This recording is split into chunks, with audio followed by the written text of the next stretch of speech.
નાયરા કંપનીએ પેટ્રોલ ડીઝલના ભાવમાં ઘટાડો કર્યો છે। નાયરા કંપનીએ પેટ્રોલમાં 5 રૂપિયા અને ડીઝલમાં 3 રૂપિયા ઘટાડ્યા છે। નાયરામાં પેટ્રોલનો નવો ભાવ 102 રૂપિયા 10 પૈસા થયો છે। નાયરા કંપનીમાં ડીઝલનો નવો ભાવ 97 રૂપિયા 90 પૈસા થયો છે। વૈશ્વિક સ્તરે ક્રૂડ ઓઇલ સસ્તું થતાં ભાવમાં ઘટાડો કરાયો। ખાનગી કંપની બાદ સરકારી કંપનીઓ પણ ભાવ ઘટાડે તેવી આશા વ્યક્ત કરવામાં આવી છે। ઉલ્લેખનીય બાબત એ છે કે ગઈકાલ સુધી નાયરા પેટ્રોલ પંપનો જે પેટ્રોલ ડીઝલનો ભાવ હતો અને બાકી જે સરકારી પેટ્રોલ પંપનો પેટ્રોલ ડીઝલનો ભાવ હતો તેમાં જે 5 રૂપિયાનો ફરક હતો અને ડીઝલમાં 3 રૂપિયાનો ફરક હતો તે હવે નથી રહ્યો।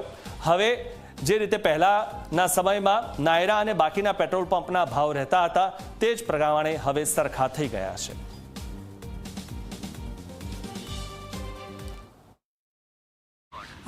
બહુ સારું હતું। પહેલાં નાયરામાં વધારે હતા, આજે 5 રૂપિયા ઘટીને ભલે થોડા પણ આનંદ થયો કે 5 રૂપિયા પણ પ્રાઇવેટ સેક્ટરે ઘટાડ્યા છે પૈસા, જેથી કરીને રાહત મળી છે થોડી ઘણી। હજુ થોડા 5-10 રૂપિયા કટ થાય તો અમને શાંતિ મળે, કારણ કે રોજ જે અમે ટ્રાવેલ કરવાવાળા છીએ તો અમારા માટે તો ખાસ છે કે પેટ્રોલ જેટલું ઘટે એટલું સારું।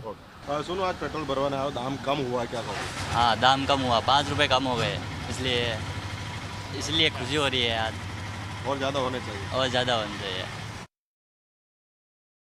ઈરાન, અમેરિકા અને ઇઝરાયલના યુદ્ધના કારણે વૈશ્વિક જે ઈંધણ છે તેના ભાવમાં મોટો વધારો થયો હતો અને તેની અસર દેશમાં પણ થઈ હતી। જે પ્રમાણે ખાનગી કંપનીઓ અને બાદમાં સરકારી કંપનીઓએ પેટ્રોલ ડીઝલના ભાવ વધાર્યા હતા, પરંતુ હવે પરિસ્થિતિ થાળે પડતા તેમાં ઘટાડો થવાની શરૂઆત થઈ છે। હાલ ખાનગી પેટ્રોલિયમ કંપની નયારા દ્વારા પોતાના પેટ્રોલ અને ડીઝલના ભાવમાં મોટો ઘટાડો કરવામાં આવ્યો છે। પેટ્રોલ કે જે અત્યાર સુધી 107 રૂપિયા પ્રતિ લીટર હતું તેમાં 5નો ઘટાડો કરવામાં આવ્યો છે અને ડીઝલ કે જે અત્યાર સુધી 100 રૂપિયા પ્રતિ લીટર હતું તેનામાં 3 રૂપિયાનો ઘટાડો કરવામાં આવ્યો છે। એટલે હાલ ગ્રાહક સાથે વાત કરીએ તો તેમને પણ આ ઘટાડાને આવકાર્યો છે, કારણ કે દેખીતી રીતે ઈંધણ પર ભાવ વધારાની અસર તમામ લોકોને સીધી રીતે થાય છે અને મોંઘવારીમાં વધારો થાય છે। એટલે હાલ તો ખાનગી કંપનીએ જે રીતે ભાવ ઘટાડે છે, હવે સૌ કોઈની નજર એક જ છે કે સરકાર પેટ્રોલના અને ડીઝલના ભાવ ઘટાડાની જાહેરાત ક્યારે કરે છે।